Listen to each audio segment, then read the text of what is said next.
My name is Luke Livingston, and my tall tale is Why Mosquitoes Buzz in People's Ears. This story is retold by Verna Ardema. One morning, a mosquito saw an iguana drinking at a water hole. The mosquito said, "Iguana, you will never believe what I saw yesterday." "Try me," said the iguana. The mosquito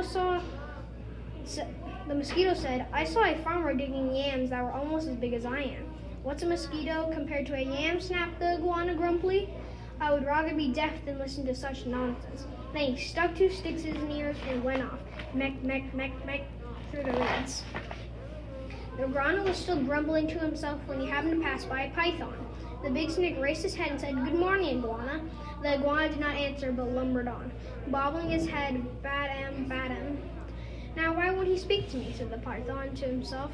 "Iguana must be angry about something. I'm afraid he is plotting some mischief against me." He began looking for somewhere to hide. The first likely place he found was a rabbit hole, and he went, wassa, wassa, wassa. When the rabbit saw the big snake coming into her burrow, she was terrified. She scurried out through her back and bounded kirk, kirk, kirk across the clearing. A crow saw the rabbit running for her life. He flew into the forest crying, "Caw, caw, caw, caw." It was his duty to spread the alarm in case of danger. A monkey heard the crow.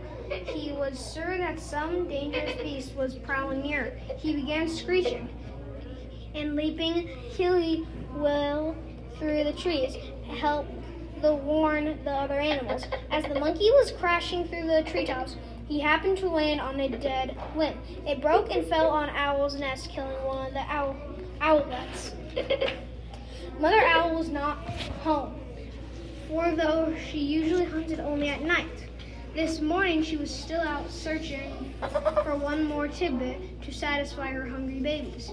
When she returned to the nest, she found out one of them dead. Her other children told her that the monkey had killed it. All that day and night, she sat in her tree, so sad, so sad, so sad. Now it was Mother Owl who woke the sun each day so that dawn could come. But this time, when she should have hooted for the sun, she did not do it. The night grew longer and longer. The animals of the forest knew it was lasting much too long.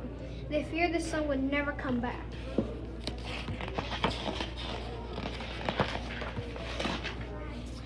At last, King Lion called a meeting of the animals. They came and sat down, pem, pem, pem, around a council fire. Mother Owl did not come, so the antelope was sent to fetch her. When she arrived, King Lion asked Mother Owl, "Why have you not called the sun? The night has lasted long, long, and everyone will..." Sorry, I lost that. Last long, long, long. And everyone is worried. Mother Owl said, "Monkey killed one of her owlets. Because of that, I cannot bear to wake the sun." The king said to gather the animals, "Did you hear? It was the monkey who killed the owlet. And now Mother Owl won't wake the sun, so that the day could count."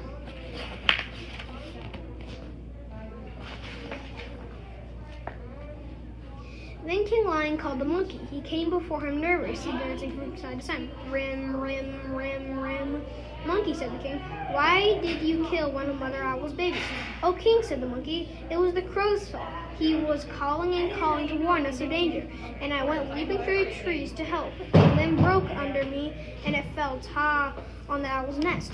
The king said to the council, "So it was the crow who alarmed the monkey who killed the owlet. Now Mother Owl will wake the sun, so that the day can come."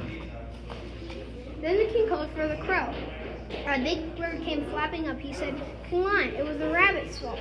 I saw her running for her life in the daytime. Wasn't that reason enough to spread an alarm?" The king nodded. His head said to the council, "So it was the rabbit who startled the crow who alarmed the monkey who killed the owlet, and now Mother Owl will wake the sun so that day can come." Then King Lion called the rabbit. The timid little creature stood before him, one trembling paw drawn up uncertainly. "Rabbit," cried the king, "why did you break the law of nature and go running, running, running in the daytime?" "Oh, king," said the rabbit, "it was the python's fault. I was in my house minding my own business when the big snake came in and chased me out." So king said to the council, "So it was the python who scared the rabbit, who startled the crow, who alarmed the monkey, who killed the owlet, and now Mother Owl won't wake the sun." called the python, who came slithering past the other animals.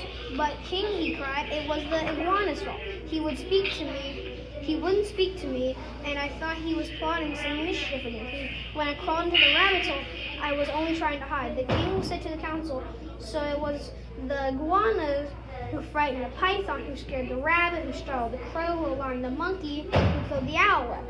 And now Mother Owl won't wake the sun. Now the iguana was not at the meeting, for he had not heard the summons. The antelope was sent to fetch him. All the animals laughed when they saw the iguana come, Badman, when he's with the sticks still stuck in his ears. King Lion pulled the sticks, burp, burp. Then he asked Iguana, what evil have you been plotting against the python? None at all, cried the iguana. Python is my friend. Then why wouldn't you say good morning to me? Demanded the snake. I didn't hear you or even see you, said the iguana. Mosquito told me such a big lie I couldn't bear to listen to. So I put sticks in my ears. Nudge, laughed the lion. So that's why you have sticks in your ears. Yes, said the iguana. It was the mosquito's fault. King Lion said it. So it was the mosquito who annoyed the iguana, who frightened the python, who scared the rabbit, who startled the crow, who alarmed the monkey, who killed the owl, and now Mother Owl won't wake the sun. Punish the mosquito, cried all the animals. When Mother Owl heard that, she was satisfied. She turned her head toward the east and hooted, hoo, hoo, hoo, and the sun came up. Meanwhile, the mosquito had listened to it all from a nearby bush. She crept under a curly leaf stem and was never found and brought before the council. But because of this, the mosquito has a guilty conscience to this day. She goes about whining in people's ears. Is everyone still angry at me? When she does that, she gets an honest answer. Kapow!